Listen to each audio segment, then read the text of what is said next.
Jangan lupa subscribe YouTube channel Metro TV News dan jangan lupa nyalakan notifikasinya.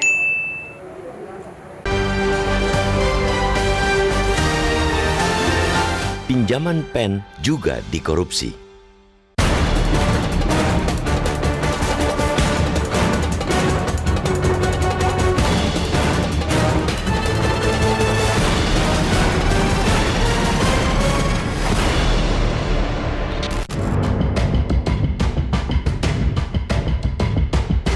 Komisi Pemberantasan Korupsi atau KPK harus membuka mata lebar-lebar.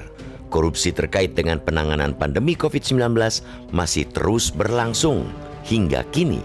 Kali ini giliran dana pinjaman pemulihan ekonomi nasional atau PEN yang diduga dikorupsi.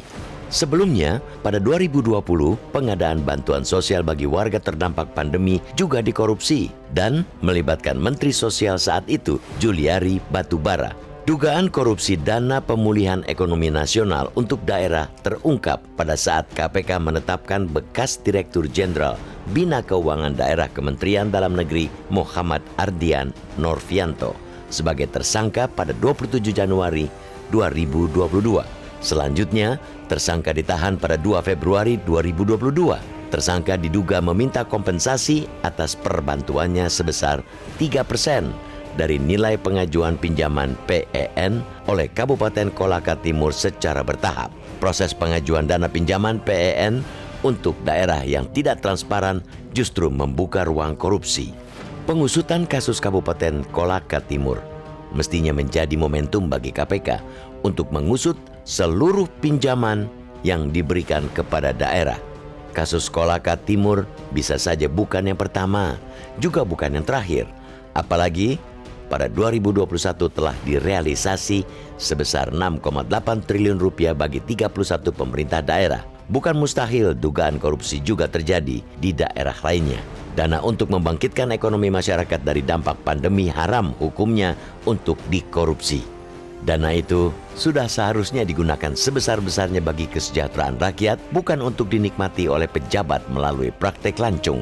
Pinjaman dana PEN daerah merupakan dukungan pembiayaan yang diberikan oleh pemerintah pusat kepada Pemda untuk percepatan pemulihan ekonomi di daerah yang terimbas oleh pandemi.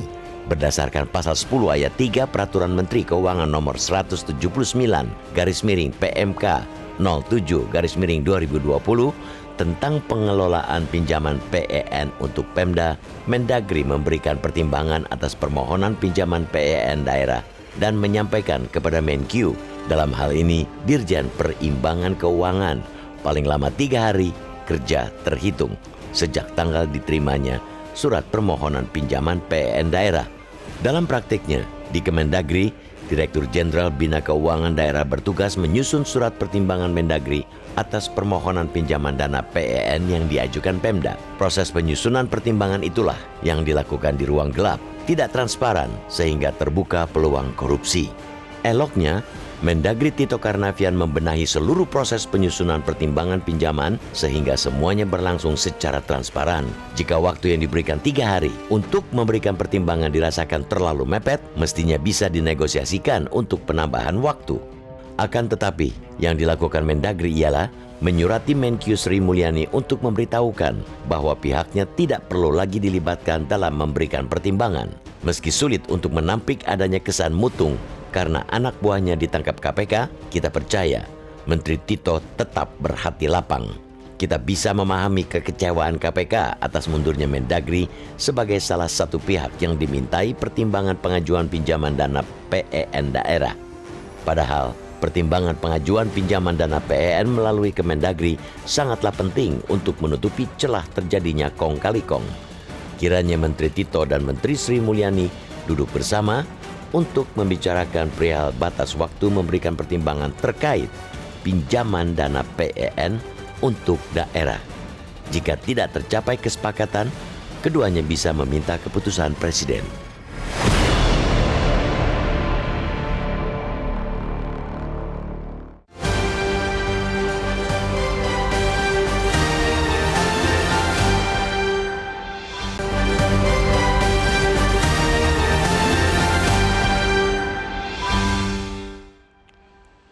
Terima kasih pemirsa, Anda masih bersama kami di Editorial Media Indonesia. Mas Kohar, kita mau bertanya, Mas, kita sudah terhubung dengan PLT Juru Bicara KPK bidang pencegahan, Ipi Mariati lewat saluran telepon.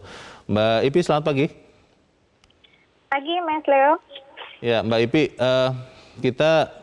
saya terus terang tidak terlalu heran, mungkin karena sudah agak-agak skeptis ya dengan korupsi ini terjadi juga, pinjaman pen dikorupsi. Tapi pertanyaan saya adalah begini, Mbak Ipi. Kalau kemudian Menteri Dalam Negeri mundur dari pertimbangan untuk pengucuran pinjaman pen, itu efeknya apa ya untuk pinjaman pen ini? Apakah kemudian jadi tidak atau kurang kontrol lagi atau seperti apa, Mbak Ipi? Ya, jadi kalau kita melihat dari alur atau mekanisme pelaksanaan pinjaman pen untuk pemerintah daerah ini memang ada peran Kementerian Dalam Negeri di sana, yaitu bahwa Kemendagri itu harus memberikan pertimbangan begitu ya terkait dengan usulan atau pengajuan pinjaman pen oleh daerah, dan memang hanya diberikan waktu tenggat waktunya 3 hari begitu ya, terhitung sejak surat permohonan disampaikan oleh pemerintah daerah kepada Kementerian Keuangan. Jadi memang ada peran itu, bagaimana kemudian Kemendagri dapat memberikan satu pertimbangan atas usulan yang disampaikan oleh pemerintah daerah. Ya, dan itu kan akhirnya Mendagri menyurati Menteri Keuangan mengatakan bahwa tidak perlu lagi dilibatkan Kemendagri. Ini artinya apa ini, Mbak Ipi? Iya, begini, jadi memang di dalam mekanisme atau tadi tata laksana pinjaman pen untuk pemerintah daerah, selain ada peran dari Kementerian Dalam Negeri untuk memberikan satu pertimbangan begitu ya, ada proses lainnya juga sebenarnya yang berjalan bersamaan saat itu. Jadi setelah pengusulan pinjaman pen disampaikan oleh pemerintah daerah, pada saat yang sama juga kemudian pemerintah daerah diwajibkan untuk melakukan pemberitahuan kepada DPRD atas pinjaman pen dalam jangka waktu maksimum 5 hari kerja terhitung dengan sejak tanggal diajukannya permohonan kepada Kementerian Keuangan. Penetapan limit waktu ini dalam penerbitan dokumen pemerintah yang menjadi syarat permohonan pinjaman. Jadi memang ini menjadi salah satu syarat begitu ya yang diminta di dalam proses itu, dan ini dituangkan di dalam PMK Kementerian Keuangan begitu. Nah, ini yang kemudian kami di KPK di tahun 2020 dalam pelaksanaan tugas monitoring kemudian melakukan satu kajian singkat tentang kebijakan pinjaman pen untuk pemerintah daerah. Kajian ini memang kita lakukan di tengah beragamnya stimulus yang diberikan kepada pemerintah daerah di masa pandemi COVID-19. Selain itu juga tadi dengan beberapa pertimbangan tadi atau mencermati fleksibilitasnya persyaratan dan relatif singkatnya waktu penelahan usulan pinjaman. Jadi ini menjadi sebenarnya salah satu latar belakang begitu ya, kemudian kenapa KPK melakukan satu kajian ini. Tujuan utamanya sebenarnya untuk mengidentifikasi potensi korupsi di dalam mekanisme atau tata laksana dalam pemberian rekomendasi. Yang kita harapkan kemudian dari kajian ini KPK bisa berikan rekomendasi perbaikan untuk kemudian menutup potensi ataupun celah korupsi dalam pelaksanaan pinjaman pen untuk daerah. Perspektifnya menggunakan evaluasi kebijakan ya yang dilakukan terhadap dimensi-dimensi yang terkandung di dalam penyusunan atau manajemen kebijakan publik. Mbak Ipi, ini pertanyaan saya sederhana. Kalau Kemendagri mundur dari pertimbangan untuk pemberian pinjaman pen, artinya potensi korupsi semakin besar atau bagaimana, Mbak Ipi? Ya, ini sebenarnya karena memang itu menjadi salah satu persyaratan, tentu yang kita harapkan ada peran Kemendagri di sana untuk memberikan satu pertimbangan. Tentu ini menjadi satu tahapan atau proses lainnya bagaimana kemudian proses pengajuan pen ini melalui proses verifikasi yang lebih detail begitu ya, yang lebih ketat. Ini untuk pertama, misalnya bagaimana untuk menilai korelasi antara usulan pinjaman daerah ini dengan program atau tujuan dari program ini untuk pemulihan ekonomi nasional. Nah, ini juga yang kami temukan misalnya bagaimana masih belum adanya pengaturan kebijakan tentang mekanisme koordinasi dalam melakukan penilaian pinjaman pen daerah ini. Juga bagaimana menilai korelasi usulan pinjaman daerah dengan tujuan program PEN itu sendiri. Nah ini yang kemudian salah satunya kita harapkan sebenarnya dengan peran ada Kemendagri di sana, ini maka proses ini akan bisa kita kawal lebih baik. Selain itu sebetulnya catatan kami yang utama adalah pada transparansi prosesnya ya, sehingga kami mendorong saat itu salah satu rekomendasinya adalah bagaimana membangun satu platform informasi untuk mendukung transparansi proses administrasi pinjaman PEN ini. Sehingga kita berharap kemudian dengan proses yang transparan yang dilakukan secara online, maka membuka ruang untuk pengawasan dari masyarakat. Sehingga masyarakat mengetahui pinjaman yang dilakukan oleh pemerintah daerahnya. Ya. Kalau Kemendagri mundur, maka peluang korupsi pinjaman PEN ini akan meningkat atau tidak? Itu pertanyaan saya sederhana aja Mbak Ipi. Iya, saya kira yang pertama kalau proses ini bisa kita dorong kepada ruang transparan begitu ya tadi. Salah satunya alternatif yang kami dorong adalah dengan membuat satu platform atau satu aplikasi di mana kemudian masyarakat bisa ikut mengawasi. Ketika masyarakat ikut mengawasi, maka saya yakin dalam proses-proses atau tahapan berikutnya, maka ini akan kemudian akan tidak dilakukan di dalam ruang-ruang gelap. Itu tadi yang kita harapkan. Harus begitu. transparan. Jadi, ketika ruang partisipasi ini dibuka lebih luas, masyarakat bisa ikut mengawasi, kemudian setiap pihak yang juga terkait dalam proses untuk memuluskan atau menyetujui pengajuan PEN ini juga tentu akan dapat ikut diawasi oleh masyarakat. Sebenarnya tujuannya adalah itu, Mas. Baik, kita harapkan pinjaman PEN ini tidak lagi dikorupsi. Mbak Ipi Mariati, terima kasih, PLT Jubir KPK bidang pencegahan. Selamat pagi Mbak Ipi. Pertanyaannya Mas Kohar, kalau Kemendagrinya kemudian menarik diri dari pertimbangan untuk pemberian pinjaman PEN ini, artinya peluang korupsinya makin besar. Bisa seperti itu, tetapi bisa saja ditutup dengan celah tadi yang dikatakan oleh Mbak Ipi dengan cara membuat sistem transparansi. Misalnya sistem aplikasi. Oke lah, katakanlah tidak ada rekomendasi dari Kemendagri. Tetapi ketika ada pengawasan dari masyarakat, dari LSM, tempat di mana dia lebih dekat dengan kenyataan di lapangan, maka potensi itu bisa ditutup. Kenapa? Karena memang kan rumus korupsi kan sederhana menurut Chris Gard itu. Korupsi terjadi karena apa? Ada diskresi ditambah dengan monopoli dan minus akuntabilitas. Akuntabilitas di situ termasuk diantaranya adalah transparansi. Transparansi proses, transparansi dalam anggaran. Ketika tidak ada akuntabilitas, tidak ada transparansi, ya tentu saja potensi korupsi itu terjadi lebih besar. Karena itu sebetulnya pertimbangan Kemendagri ini salah satu bentuk akuntabilitas. Tetapi faktanya justru ini menjadi akuntabilitas kalah dengan mental proyek karena diskresinya diberikan di situ. Diskresinya diberikan kepada Direktorat Jenderal Bina Keuangan Daerah itu dan hanya di situ katakanlah berarti itu monopoli kan yang menentukan Anda layak tidak layaknya kan di situ. Maka D plus M diskresi plus monopoli. Tetapi yang belum ada adalah transparansi. Pertanyaannya Mas, kalau kemudian ini kalau memang kan diduga ya bahwa tersangka ini minta kompensasi untuk penunjukan tadi ya pinjaman PEN itu 3%. Ini kan berarti sebenarnya masalah oknum figur ya. Tetapi kalau dia berarti institusinya tidak usah mundur sebetulnya. Iya, betul, mestinya seperti itu. Ketika tapi ini persoalannya meskipun ini figur tapi ini figur kepala ini dirjen.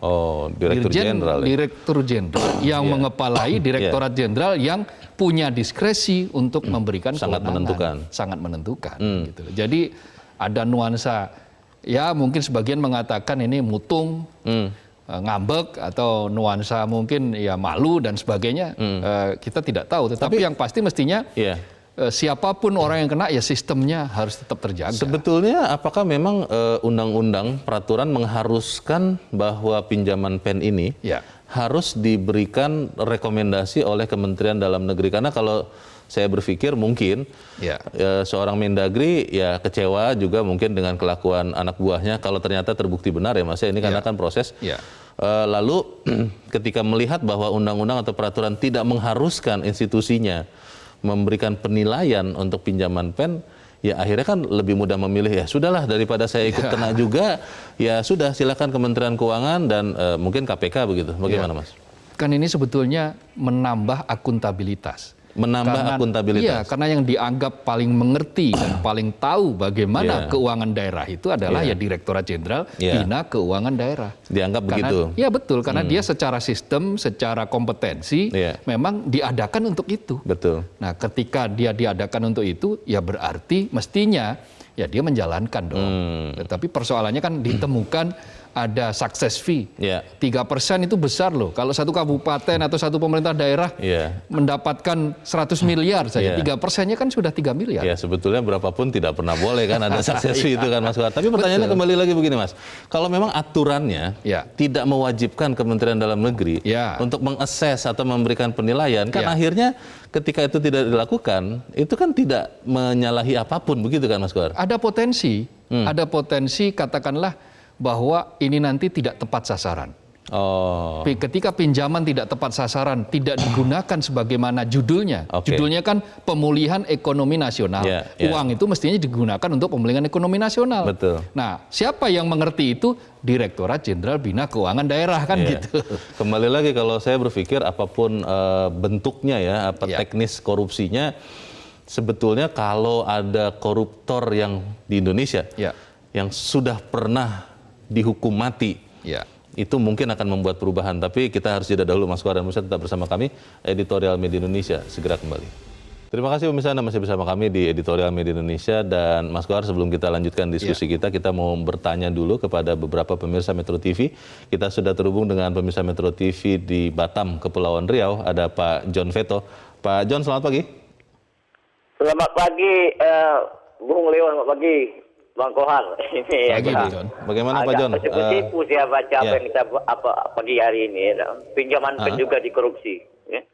Yang aneh ini, yang mengkorupsi itu seorang dirjen, dirjennya, berarti eselonnya eselon 1. Gila juga nih mungkin gila-gila nih korupsi ini.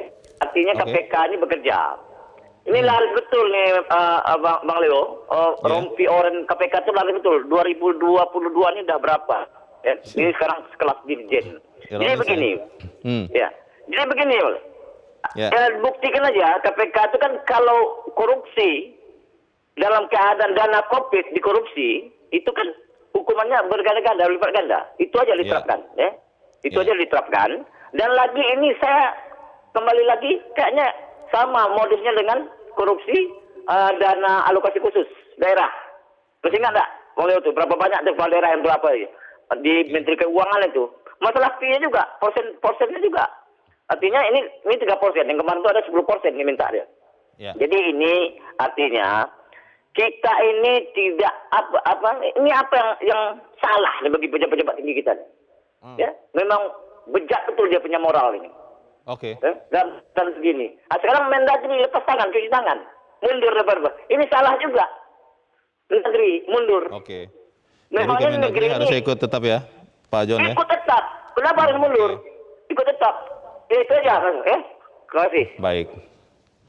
Baik, terima kasih Pak John di Batam, Kepulauan Riau. Selamat pagi. Di belakang Pak John ada Pak Sugeng di Bagan Siapi-api Riau. Pak Sugeng, selamat pagi. Selamat pagi, Metro. Selamat pagi Pak Sugeng. Bagaimana Pak pendapat Anda pinjaman pemulihan ekonomi nasional, program nasional kita juga dikorupsi? Bagaimana Pak Sugeng?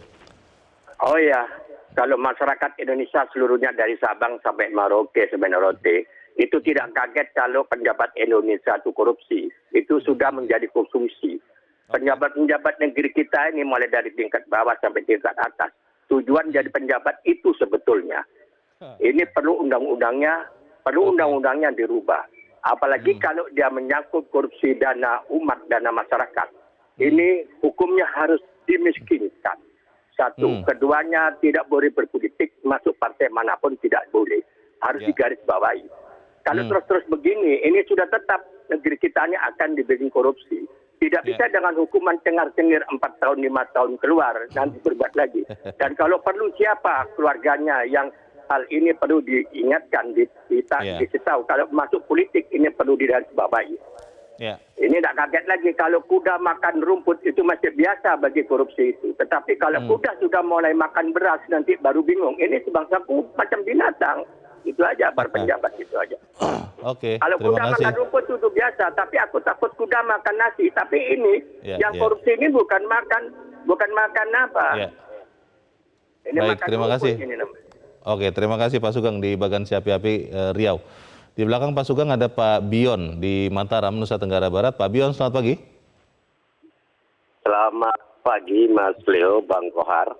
Pagi. Selamat Selamat pagi Bion. Metro. Ya, silakan pendapat Anda, Pak. Jadi begini Mas Leo, Bang Kohar.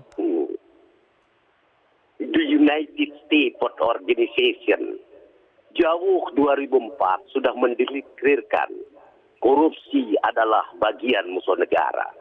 Ini sudah merambah terhadap pertentangan tentang Declaration of Human Rights, demokrasi, keuangan negara, ekonomi.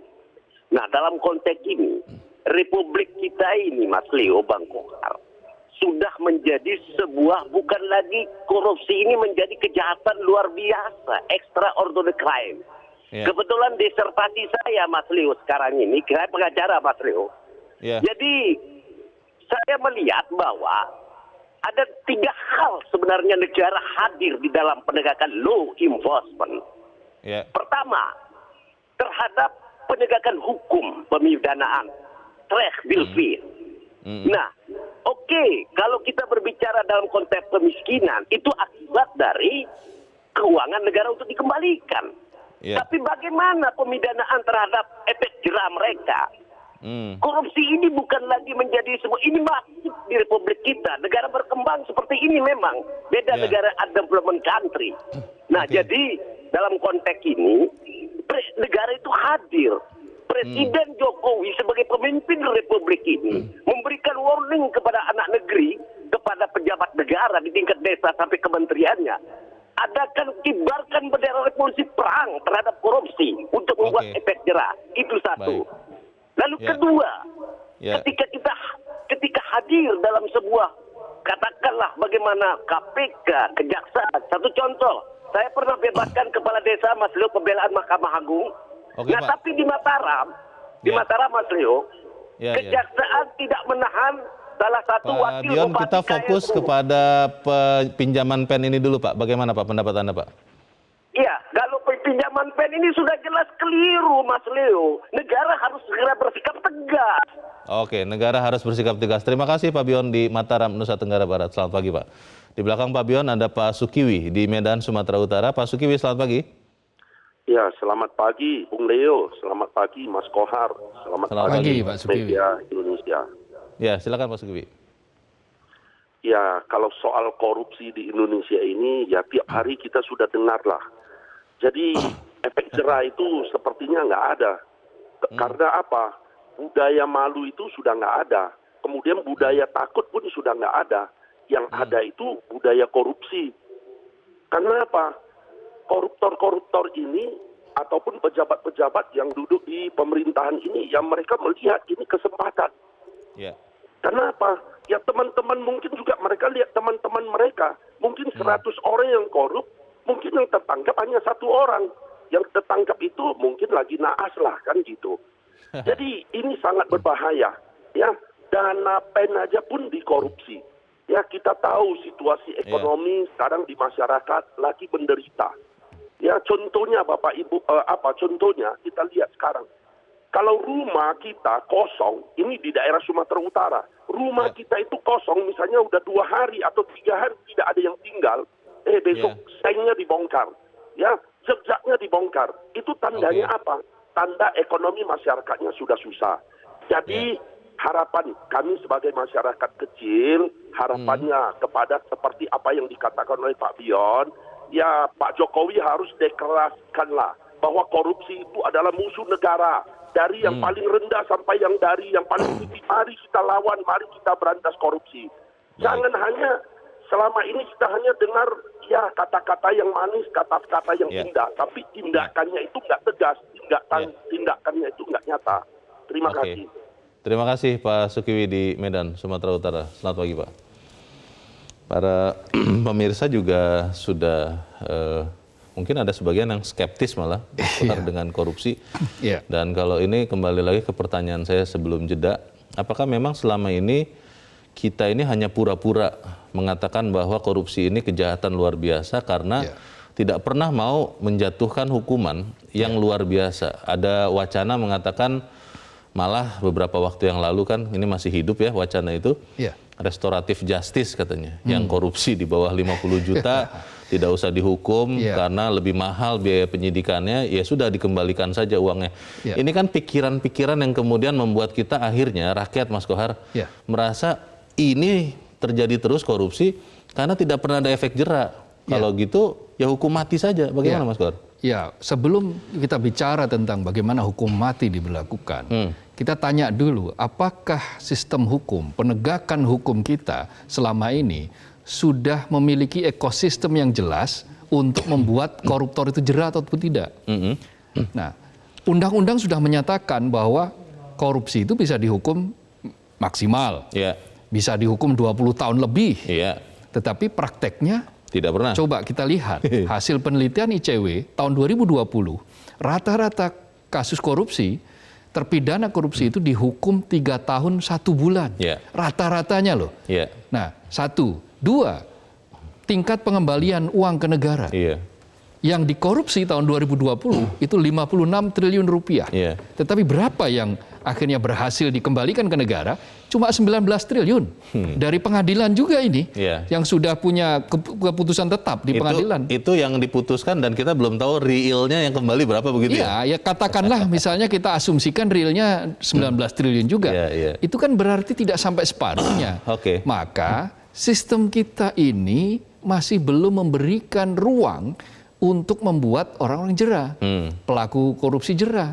Bahkan ada penegak hukum yang mulai memaafkan, permisif terhadap perilaku korup di bawah angka 50 juta. Nah, persoalan ini kan ini menunjukkan bahwa kita sebetulnya belum terlalu bersungguh-sungguh mencabut pedang, mengasah pedang untuk melakukan perang bubat. Perang yang betul-betul perang melawan korupsi. Ya pura-pura Mas. Betul, bahkan ada yang teriak lantang, potong tangan saja koruptor, hukum mati saja koruptor. Nggak taunya beberapa saat kemudian dia ditangkap. Korupsi juga? Karena korupsi juga.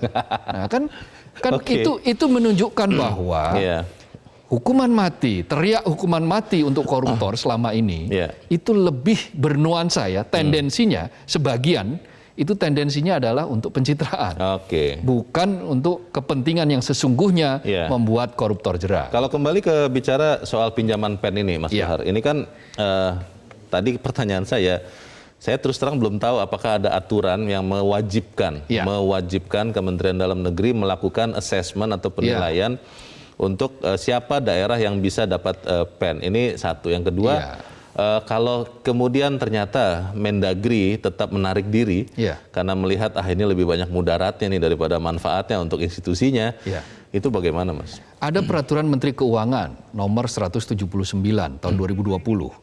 Nah di situ di pasal 10 ayat 3 itu tegas-tegas disebutkan bahwa Kementerian Dalam Negeri lah yang memberikan rekomendasi kepada Kementerian Keuangan untuk mencairkan atau tidak mencairkan pinjaman PEN ini. Itu peraturan Menteri Keuangan? Peraturan Menteri Keuangan. Nah kan itu detail, artinya detail yang ada di bawah. Artinya berarti Menteri Keuangan tidak cukup memiliki tangan yang bisa mengcover semuanya.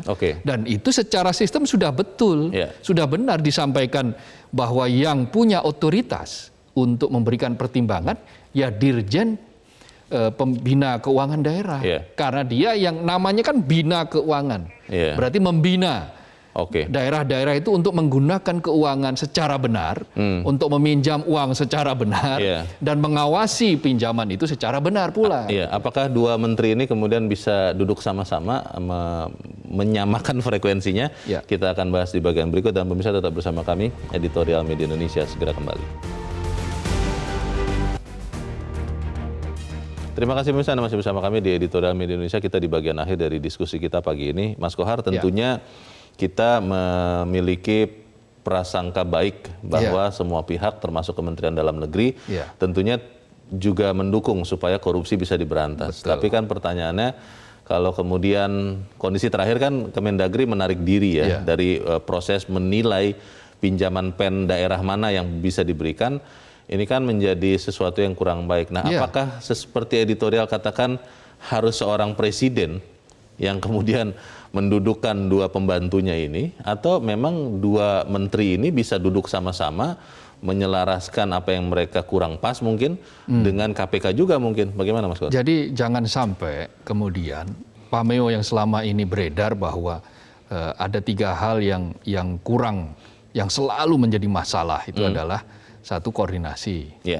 Kemudian yang kedua adalah koordinasi. Yang ketiga adalah koordinasi. Kan kira-kira begitu. Betul. Nah, itu yang senantiasa terjadi masalah di kita.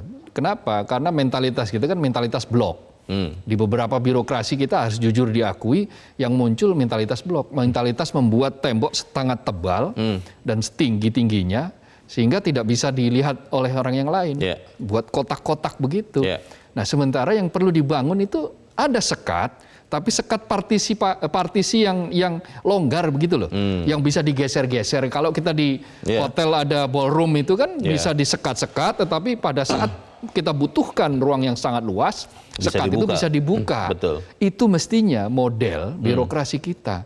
Apalagi era sekarang kan yang dibutuhkan itu kolaborasi, bukan lagi koordinasi, tetapi lebih beyond itu. Apa kolaborasi? Kalau kolaborasi itu berarti intra-institusi, bahkan antara Kementerian Keuangan, Kementerian Dalam Negeri, itu masih di dalam internal pemerintah.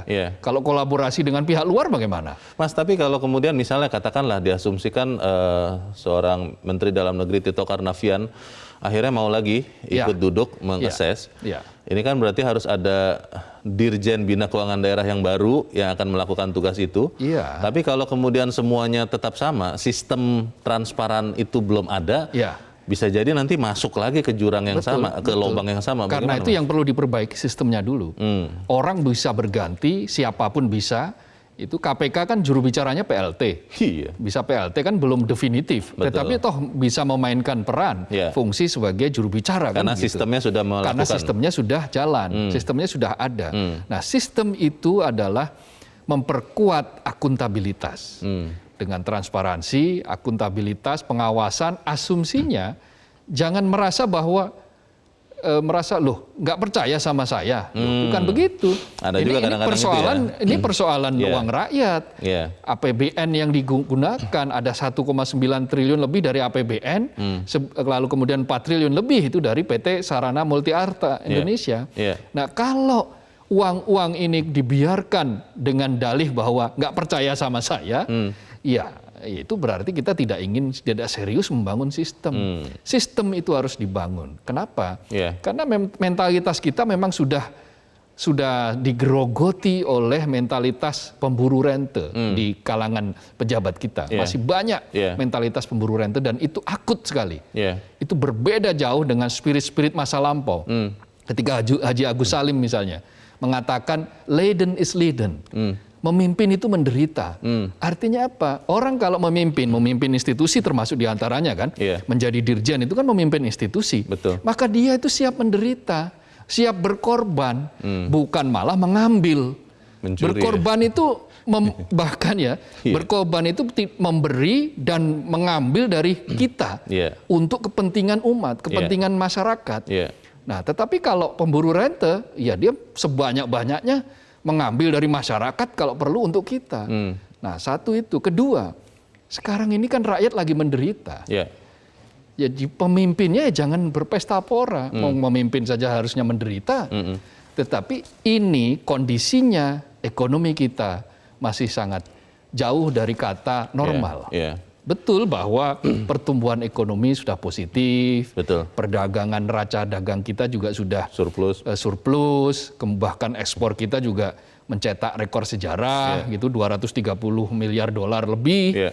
Tetapi kan di lapangan itu kita saksikan masyarakat sekarang sedang terpukul. Masih sulit ya? Betul. Harga minyak goreng saja menjadi persoalan yang tidak pernah selesai misalnya. Lalu bagaimana masyarakat bisa hidup ketika pelumasnya ini sendiri dikorupsi gitu.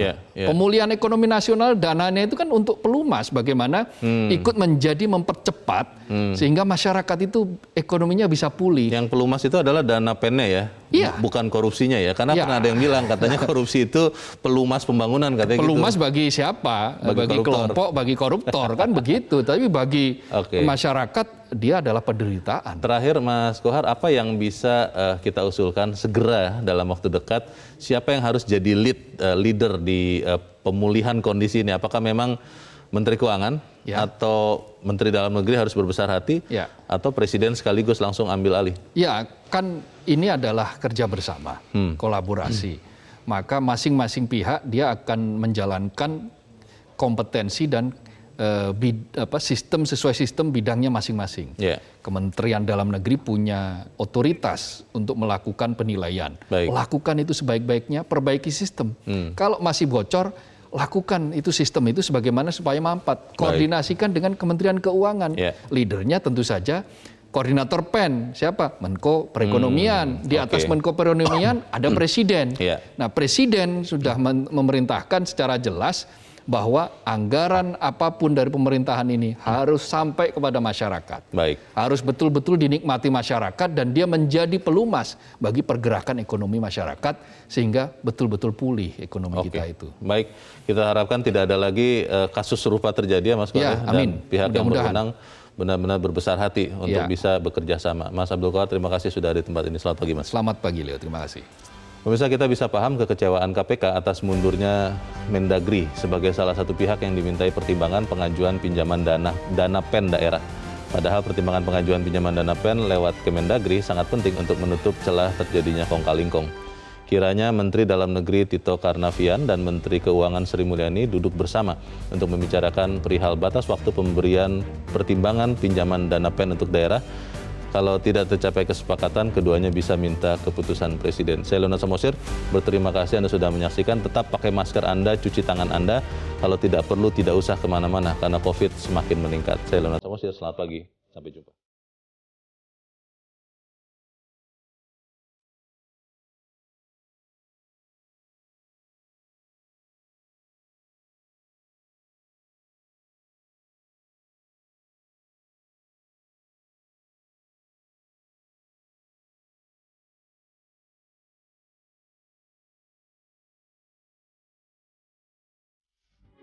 Metro TV